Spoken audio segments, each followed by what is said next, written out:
Hello and welcome back to the Stronger Than Steel podcast. My name is John Kier, and joining me, as always, is my co-host and good friend Austin Davidson. Heyo. We're almost ready for the NFL draft. It is Sunday, April 23rd, and the draft is this upcoming Thursday. So we still have a lot of work to do. Still have to look at the inside linebackers, which we'll be getting to today. Austin will be looking at the safeties, and then we'll have our final mock draft episode, hopefully tomorrow. But to get right into it, Austin, one quick pointer I wanted to get to before we actually look at the inside linebackers. It's looking more and more uncertain as to whether or not Martavis Bryant is going to be rejoining the Steelers this offseason. What are your thoughts on that? I feel confused in total. Like, it felt like just a month ago we were talking about how he was coming back and they were making a decision tomorrow, when that was like a month ago. So I thought there was a good chance he was making it back. Apparently it's going to be longer. I believe they told him he needed to go to a class for falling back or regressing before they could, and it's just a confusing process that I want to end quickly. I want Martavis Bryant, in my opinion, is the key to the Steelers' success next year. If the Steelers can't get back Martavis Bryant for next year, there is going to be no chance at defeating the now better Patriots than they were last year, and they're already Super Bowl champions. So that's my thoughts on it. What do you think about it? Well, it's definitely a concern because, as you said, we had been talking about this practically a month ago as though it was only a matter of time. Now is not so the case.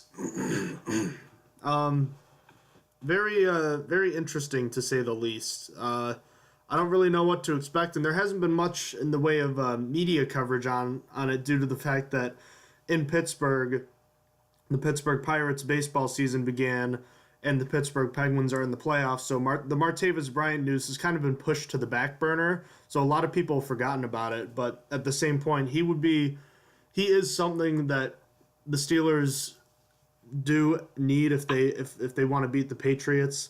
He offers that downfield threat and really just a physical freak of nature that the Steelers desperately needed last year when they were struggling with all their receiver issues. So getting him back would be important, and obviously sooner rather than later. So now we can move ahead into the inside linebacker position. This position took a hit last year this offseason with the loss of Lawrence Timmons going to Miami to sign a 2-year deal with the Miami Dolphins. What do you think about the loss of Timmons and what it's done to this position? Yeah, it was a loss that kind of stung. He was a leader on defense along with James Harris, and he was a long-time Steeler. It's rough to see him go, and it really hurts the depth for the position. What do you think? Well, losing Lawrence Timmons, it was unfortunate because he was my personal favorite player, Mike Tomlin's first draft pick, and someone that really did a lot when it comes to being on a defense. He was the signal caller for the better part of the last 5-6 years. He could play the run, he could play the pass, and although he had slowed down a bit, he still had that good straight line speed, and he did his work quietly and he played hard. So he's someone that the Steelers are definitely going to miss. But the Steelers do have a replacement right now for him in Vince Williams, but behind him it's gotten a little thin, don't you think, Austin? Oh, yeah. This position is very thin. The Steelers are going to need to address this position just for depth purposes at some point in the draft, regardless of how high it is or how low it is. So, we only have like Ryan Shazier at the moment, who's been great ever since we drafted him, but his number one problem has been injury, which just makes the Steelers' need for another depth linebacker that much greater. After him, it's just Vince Williams, who, barring any setbacks, will now take on the starting role this year for the first time. While I think he could handle it based on seeing him come in often for Shazier, the Steelers organization has seemed to have doubts about it, obviously, as they brought in Hightower earlier in free agency. So I've gotten a little more worried over time, but I'm still hopeful. So now moving on, I just wanted to say when Shazier was hurt, I was comfortable with Vince Williams playing alongside Lawrence Timmons. However, there's no part of me that wants to see Shazier and Steven Johnson, or even LJ Ford if he somehow makes the roster. They are both special teams players only. Steven Johnson is an excellent special teams player, but I really just don't want him seeing in the starting role ever. That would be a really bad case scenario. And that's really it, apart from a practice squad guy I'd never heard of up until I looked up the depth chart, who is Akil Blunt.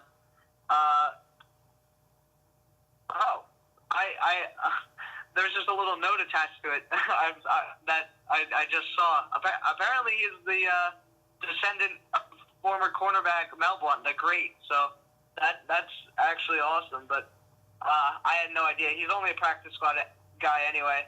So what do you think about what do the Steelers have at inside linebacker? Well, with the loss of Lawrence Timmons, it's a very top-heavy position right now. The Steelers have a borderline star with Ryan Shazier, but unfortunately he's been injured so much in his young career. So you have to wonder if the fact that he's been injured so much, you do have to think about something.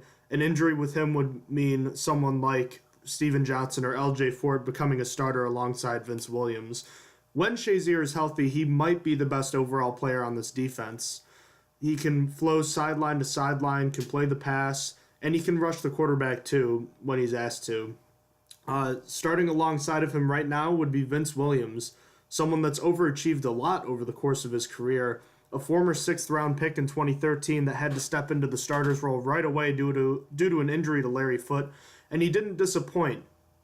While he is limited in coverage and athleticism, Williams has heart and a strong desire and a good work ethic. Williams has become a reliable special teams player and run stopper over the last few years, but again, his coverage skills and his lack of athleticism are something that the Steelers are going to have to keep an eye on. He was extended last offseason, but then rode the bench for the second half of last season, and then, as you mentioned already, the Steelers tried to aggressively sign Dante Hightower from the Patriots but failed. And what does that tell you about what they might think of him? Maybe they just really wanted Hightower, but it also could be a red flag about what they think about Vince Williams. Outside of him, they have a special teams ace in Steven Johnson, who really shouldn't see the field on defense, and LJ Fort, someone who we really haven't seen play much defense, but we also might not want to at the same point. This position needs an upgrade as far as depth goes. They could probably get away with Shazier and Williams as the starters, but they're going to need someone to bolster the depth here going into the next season. And in a couple of years, depending on if Williams starts to slow down, they're going to need a replacement for him too. So, moving on, what's the free agency need at this position, Austin? At the moment, it's not necessary, but in the past, at the beginning of free agency, I really think there was. It's only not necessary now because there's no one left. I really think the Steelers should have tried harder to get Hightower. The move would have been excellent, simultaneously adding depth, getting better, and making the Patriots worse in one foul swoop. But that's over now. Obviously, he's back on the Patriots. He's back with that team, so there's no more need anymore with no one great on the market. I don't think we need someone to fight for a roster spot at this point. What do you think? Is there a free agency need? I think so. They attempted to address this with the strong interest of signing Dante Hightower. The Steelers rarely go after big-name free agents, but with the loss of Lawrence Timmons, the Steelers needed somebody. But unfortunately, the Steelers missed out, and now this need is going to have to be filled through the draft. If they're picking somebody up in free agency, it's not likely they're going to be any better than the backups they already have. So they unfortunately missed out on the big chance to improve as far as inside linebacker goes. Moving ahead to the draft, though, Austin, I think you and I both agree this is a pretty important position that the Steelers are going to be looking at. Oh, yeah. After thinking about this, I realized I lied in an earlier episode. In the edge rusher episode, I said it was the most important position. I gave inside linebacker a 9 out of 10 tied for the most important position because I wasn't really thinking about it. But after I saw the depth chart, I got a little freaked out. It's not even like the Steelers struggled here. It's just there's room for improvement, and the Steelers desperately need depth. So just to put it into context, it's tied for the most important position in my book, but it doesn't need to be addressed in the first round. It's important just because it needs to be addressed somewhere desperately. They really need depth at this position, which makes it a high priority target. What do you think? Is it a draft need? Well, it's high. It's very high. As time has passed, I honestly think this now might actually be the second highest position of need behind an edge rusher, personally, slightly ahead of a cornerback. The Steelers are one injury away from being practically crippled at this position with a run stopper in Vince Williams and two players who have rarely seen the field in LJ Fort and Steven Johnson.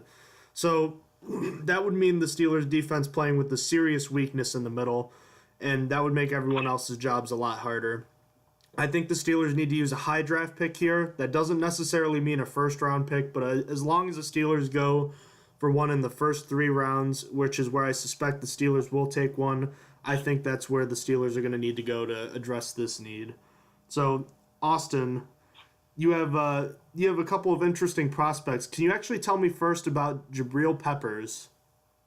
Yes, he is actually a man of all traits. So he is technically coming in as a safety, I believe.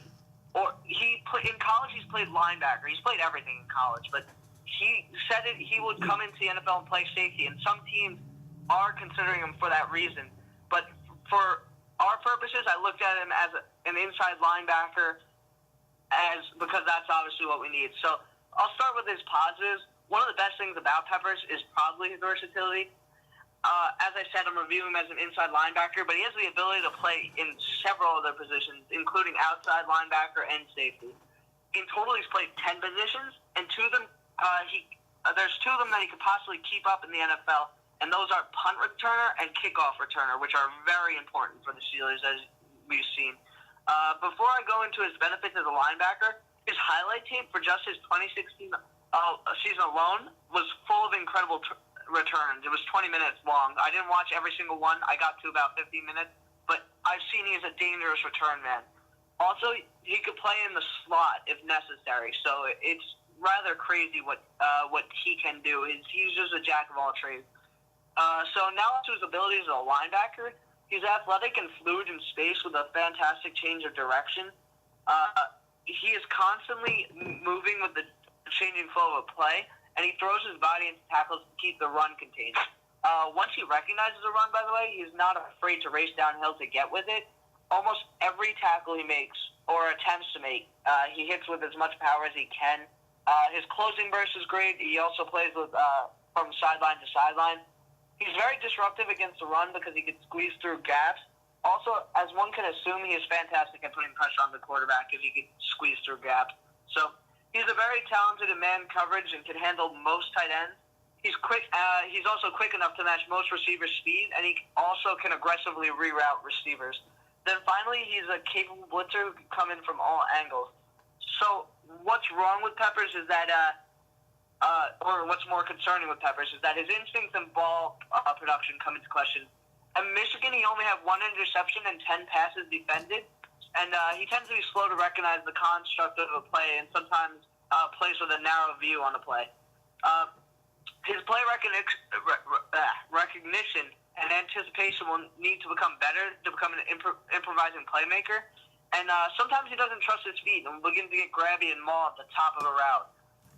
Rather unimportant for why I'm reviewing, but his play at safety is lackluster. It's not bad, but it's not great either. It's just decent. He's just a normal guy at safety. He's not a first rounder for that, in my opinion. But he has shown that he's slow to read and range until the ball is in the air.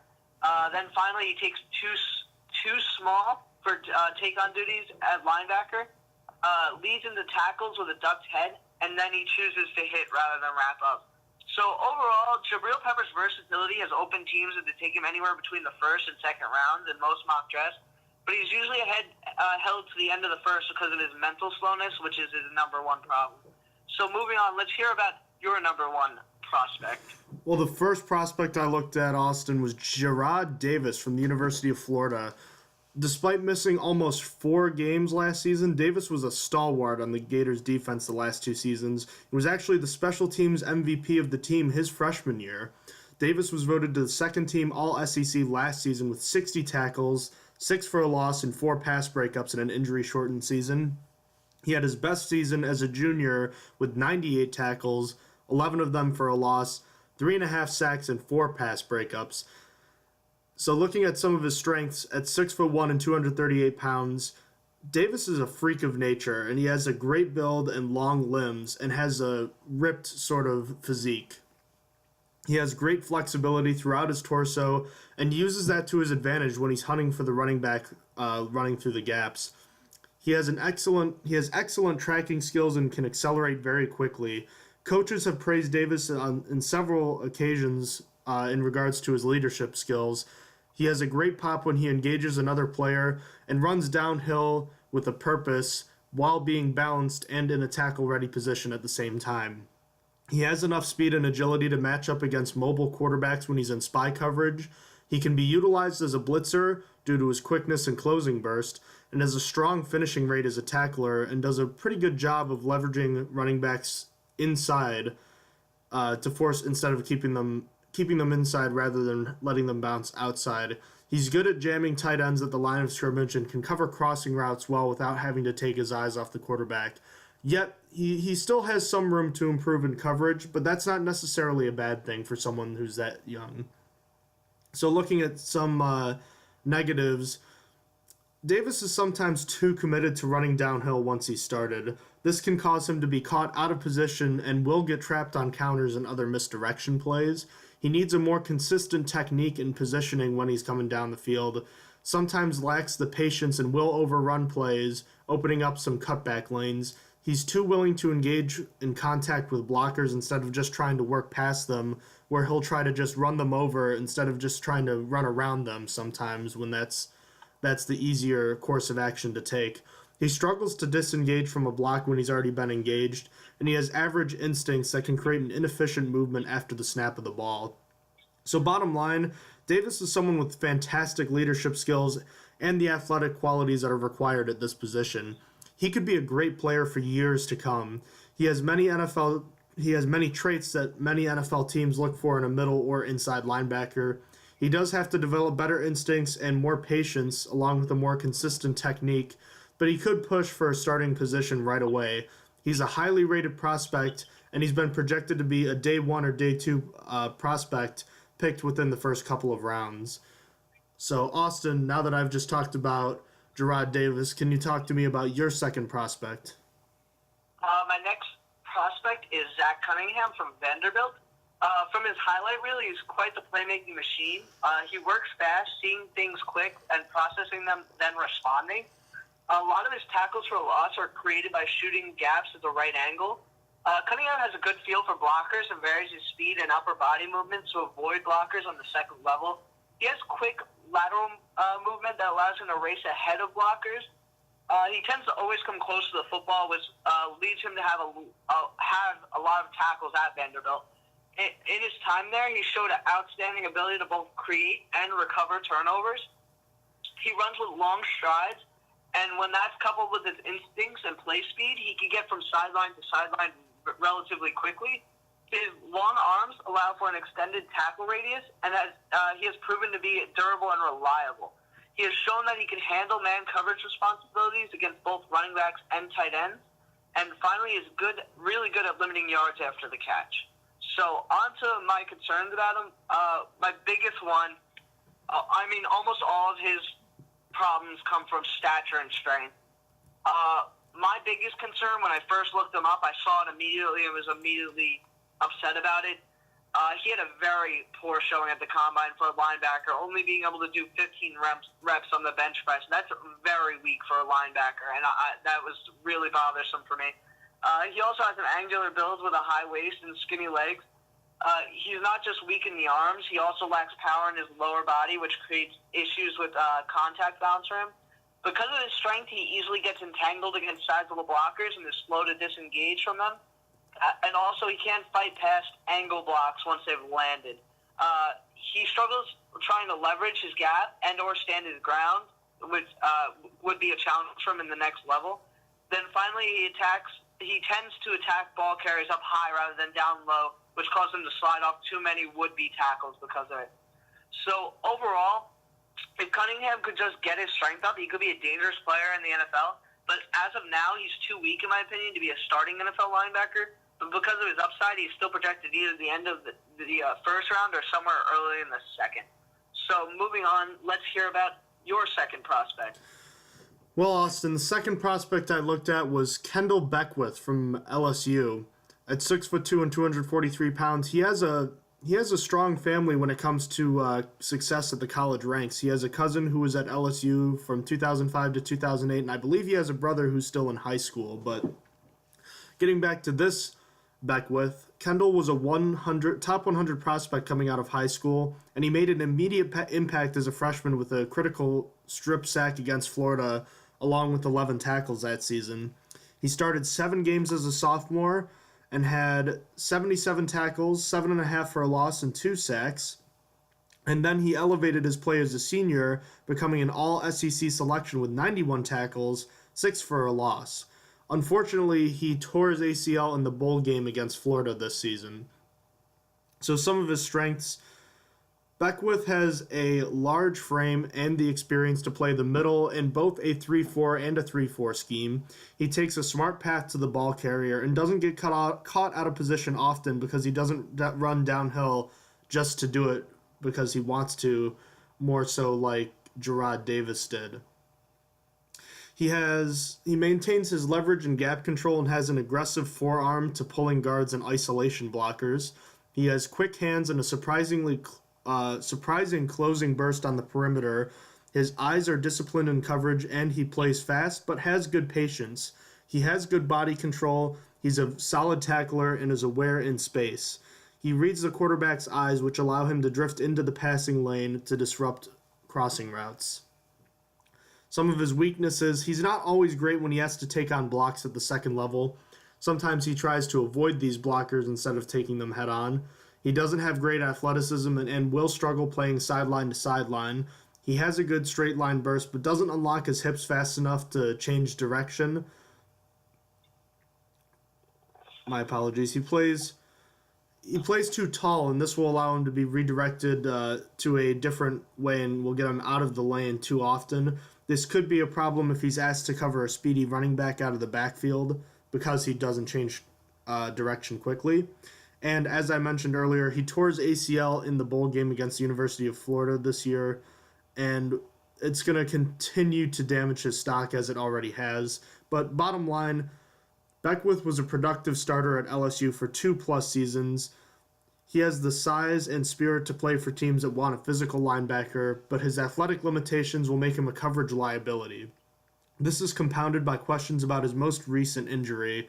He has a starter's potential when healthy, was at best a second-round pick before his injury, but has slipped to the third round and I've even seen some mock drafts with him in the 4th round.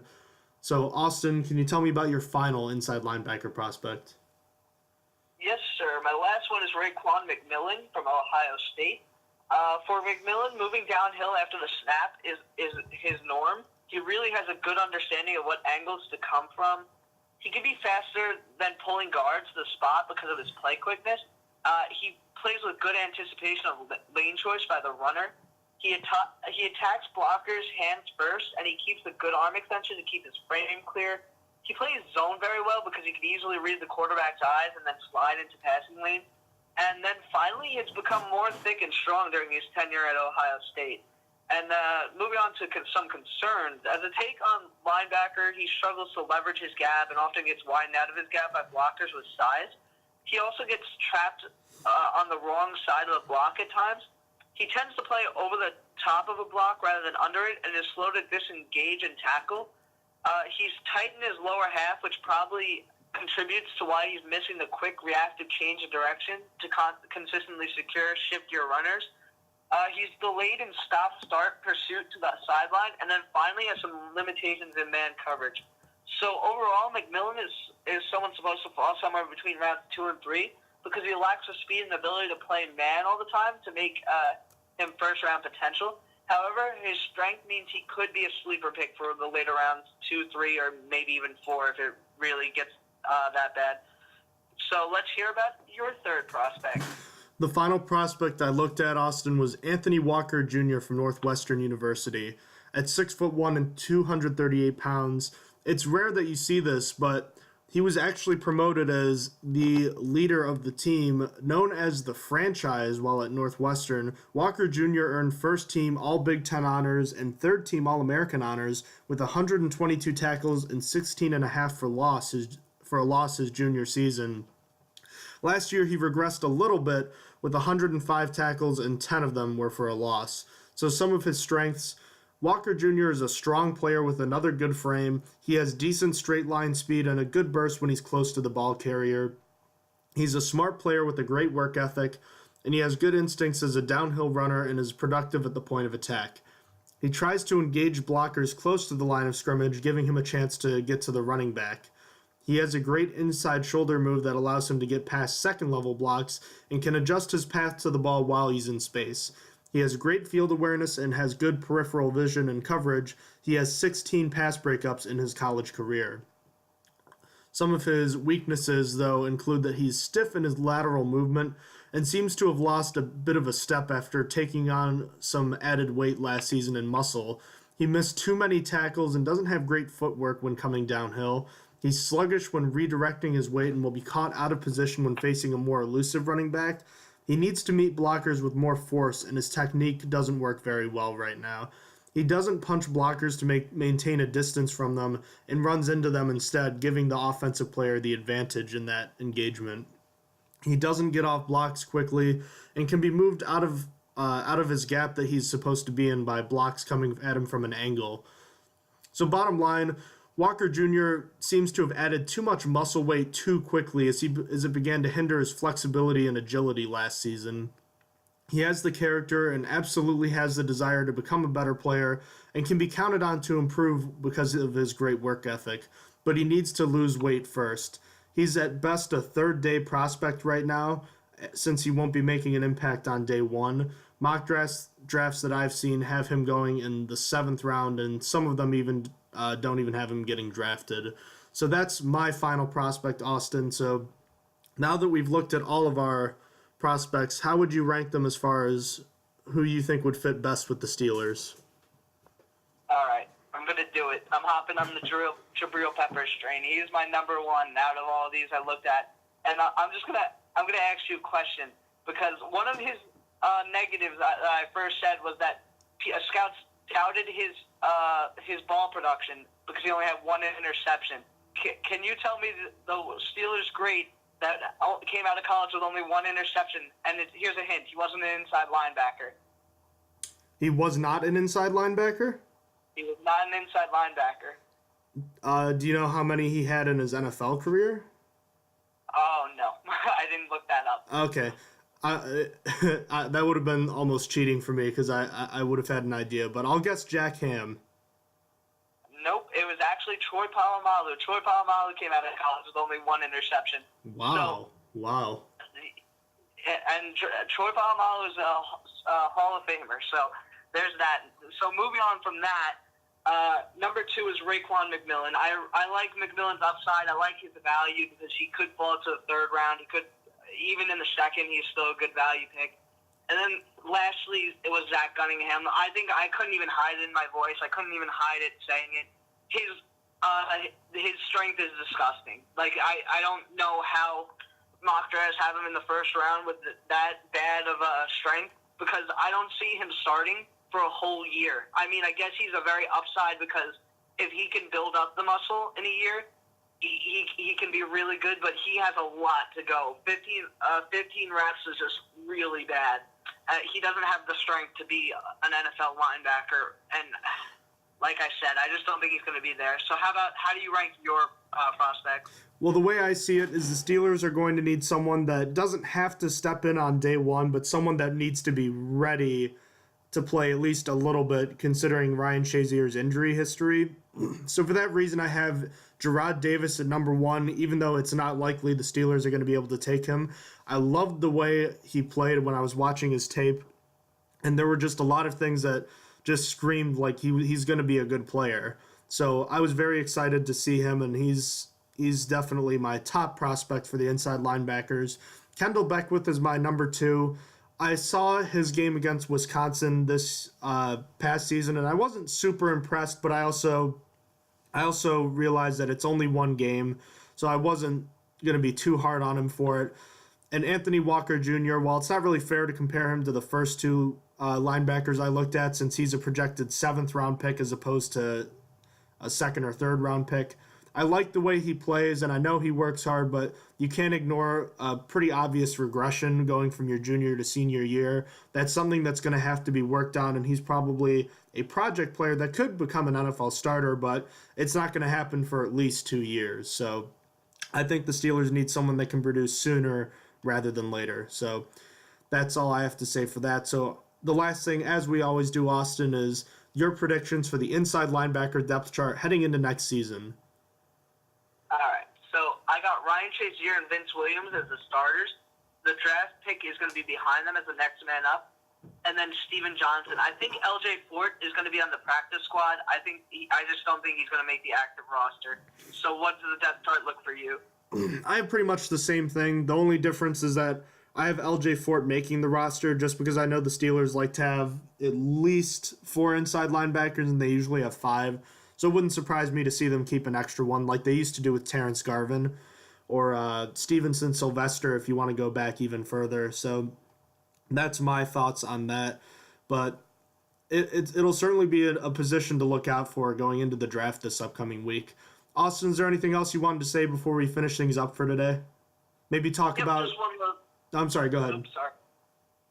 Just one little thing. Out of all of the linebackers we looked at today, only Gerard Davis and Zach Cunningham were actually brought in for pre-draft visits. So that's just a little tidbit to let you know who the Steelers were looking at.